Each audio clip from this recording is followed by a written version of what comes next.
Here I've got a non-rotating tree shear for a skid steer by CID. I'll show you some mods I did to this and talk about a couple things. First of all, the big thing is this brush guard I put on here. I'm cutting juniper cedars, which are big, like bushy looking things like this, instead of just tall trees that are like an aspen or a pine tree. And you have to kind of ram the brush out of the way to get to the base of it here to get your shears after it.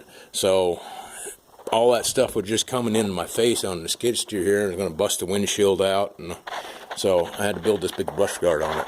And the frame it was made by, and all the steel on it is made out of 2-inch by 3/16 wall steel, and then to add some strength I added this long brace here, and braced it a couple places here. And I also added this piece right here.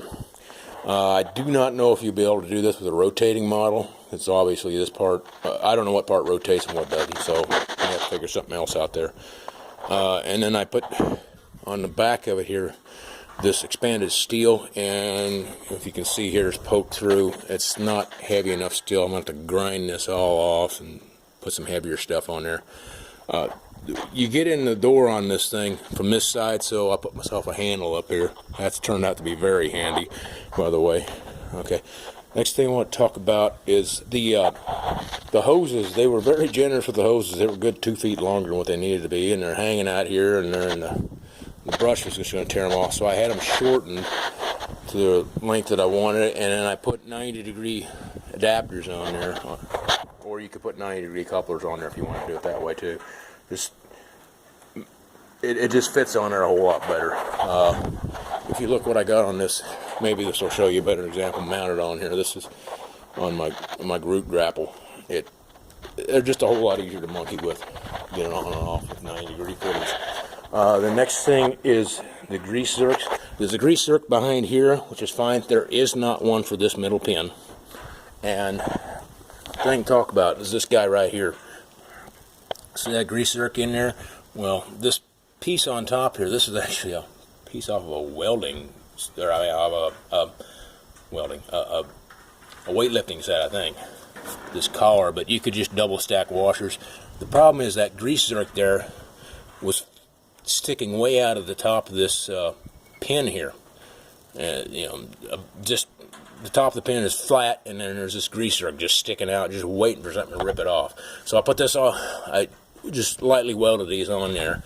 They're plenty strong, but this collar on there, and then anything that hits it's going to go over the top of it. It's just below flush, so that protects that. They should do that at the factory.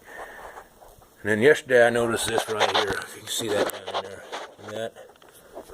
I'll put enough light in there. The big crack that brace there broke. I'm going to have to re-weld that or something, or it's broke all the way across. Oh, good grief. So yeah, I have to do something on that.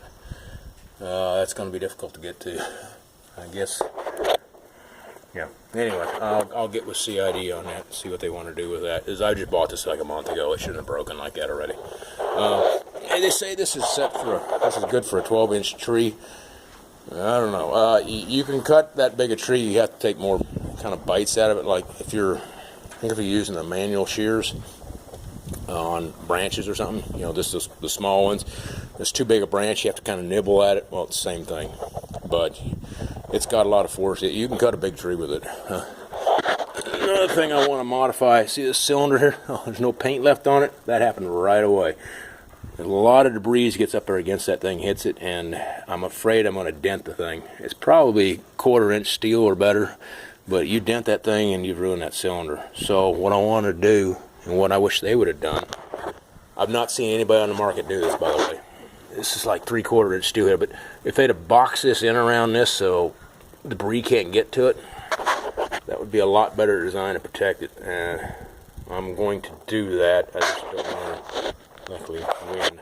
I got to get the steel for it. 1/2-inch or probably even 3/8 plate around it would probably be enough.